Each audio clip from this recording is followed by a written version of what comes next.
From a hobby farm in rural Ontario to the presidential residence of a Nordic nation, our next guest has lived a page-turning life. Now she's back in Canada for the Taste of Iceland Festival to share some Nordic culture with us. Please join us in welcoming Iceland's Canadian-born First Lady, Eliza Reid. So happy to have you here. Now, you were pretty much fated to become the First Lady of Iceland. Tell us about how this came about. Like, you got yourself to the presidential palace, and what happened? Well, it wasn't very democratic. It's really how I met my husband when we were in graduate school in the UK.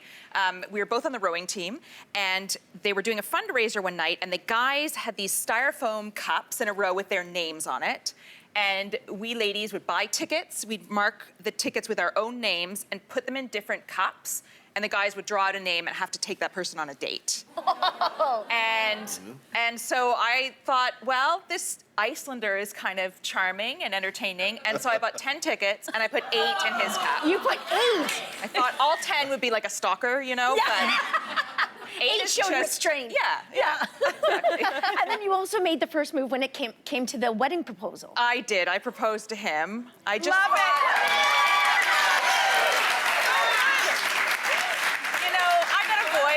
And I'm a direct person, so when I wanted to get married, I just said so. Love it. Love it. I'm sweating just thinking about that. I think you have a question. So you come from a small town in Ontario. Mm-hmm. There's 360,000 people in Iceland and about 200 people for your small town in Canada. Yeah.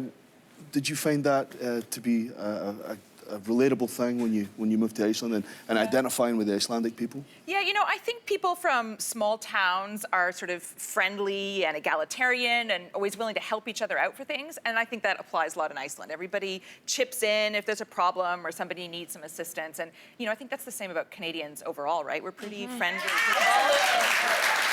Right. You know, I would say First Ladies, like that's a pressure-filled role, and there's a lot of public scrutiny when it comes to that role. And you yourself have talked about this. You wrote a piece for the New York Times recently about the sort of gendered expectations of First Ladies, and it made waves internationally. So you actually said while you were proud to be Iceland's First Lady, you would not be, and I quote, your husband's handbag. What compelled you to write this piece? Like, what sort of was the inspiration? Well, it's exactly as you said. I think it was just this assumption sometimes that, you know, while it's an incredible privilege to serve in this position, all of a sudden you're kind of identified primarily as somebody's spouse.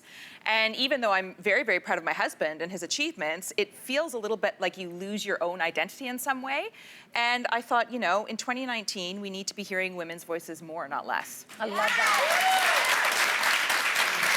So we saw a lot of support for that idea expressed on social media, but what were people like in Iceland coming up to you in person? What did people say? They were really, I got a lot of great feedback from it, and also from a lot of women maybe who have spouses who are better known than they are, who could really relate to it a lot.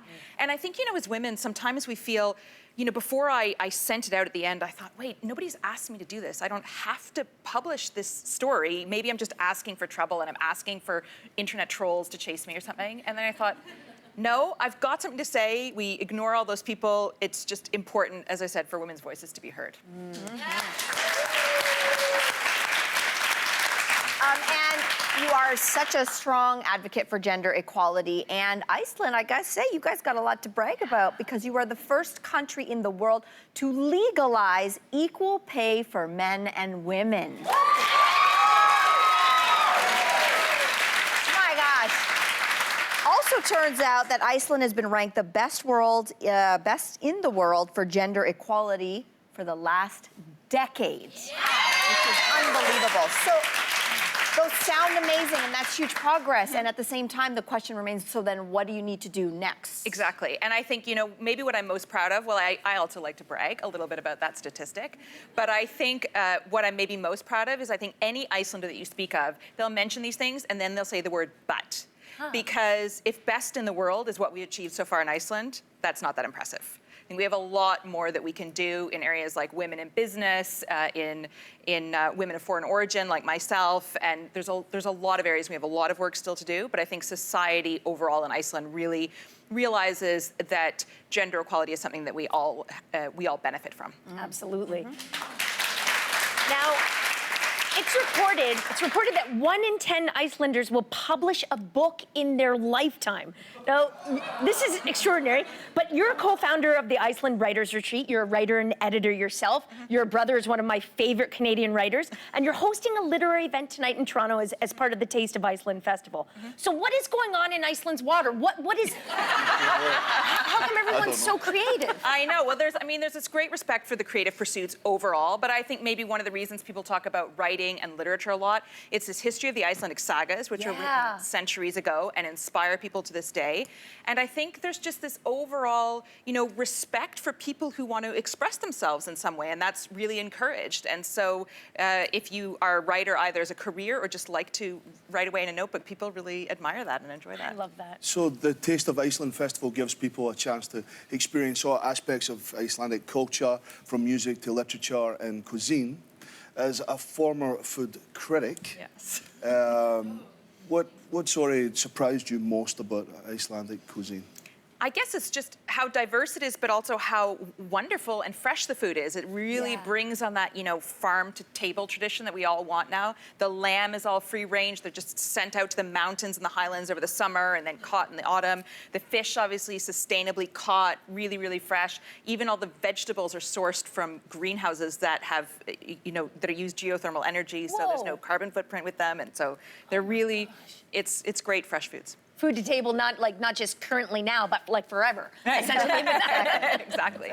One way that Iceland has connected tourists with its country and language is in a series of videos of Icelanders going through words that they associate with the country. And your word that you chose was happiness. So why do you think that Icelanders rank still among the happiest in the world? Well, I think that ties a lot to what we were talking about earlier about gender equality. And I think we know that countries that rank highly on indices like gender equality, like peace, and Iceland ranks very highly on that, they do highly on the standard of living indices overall, because I think that society realizes that, the more that we can help everyone in the society, the better it is for everyone who lives in the country. Yeah.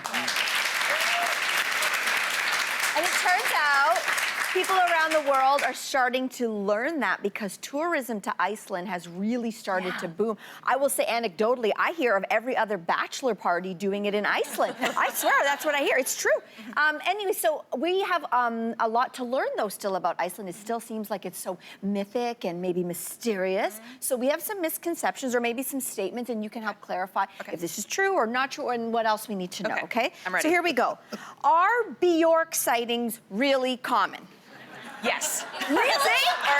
See? It's a yes. Isn't that cool? I always say, you've got to, I must have, seen her out and about 10 times before I met her in person. Wow. It's hard to miss a woman in a swan outfit.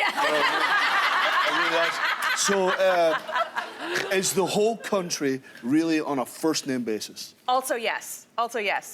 Very informal and egalitarian. So the president is called by first name, students call their teachers by first name, and the phone book, if it still existed, is alphabetized by first name. Yes. Oh my gosh. Okay, I've heard this told to me by people who've gone to Iceland, that there's a real belief system around the existence of fairies and elves. True or false? In between, I would say. I think it's something that tourists really like to learn about. I love it. So that is mentioned a lot. But I think, you'll meet Icelanders who completely believe in them, and you'll meet some who completely don't. And I think a big chunk who don't want to say they don't believe and are kind of agnostic about it. But, if I grew up hundreds of years ago there in a turf hut with the wind blowing all the time and it was dark in the winter, I would believe in anything that... That's beautiful. Eliza, we could talk with you all day. Thank you so much. My pleasure. Now, for those of you in the Toronto area, you can attend Eliza's free writing event tonight. And for more details on this and all the other great events going on across the city for Taste of Iceland, head to our website.